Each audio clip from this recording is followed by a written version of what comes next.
ini Polri berbagi sebenarnya dalam rangka menyambut bulan suci Ramadan ya, untuk menjalin lebih intens lagi hubungan dengan tokoh-tokoh agama ya, para ulama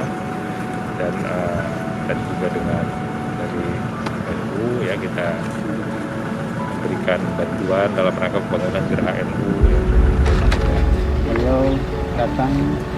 memberikan atensi terhadap dengan Geraha NU, dan kami atas nama pemerintah daerah mengucapkan banyak terima kasih atas atensinya dan perhatiannya terhadap perkembangan daripada pengembangan daripada Masjid Al-Anwar. Jadi kami warga NU di Kabupaten Pohuwato merasa bersyukur dan berbangga atas kunjungan silaturahim dari Bapak Kapolda Gorontalo. Ini membuktikan bahwa sinergitas kemitraan antara ulama dan umarat, terutama wabil khusus antara NU dengan kepolisian itu betul-betul dibuktikan oleh Bapak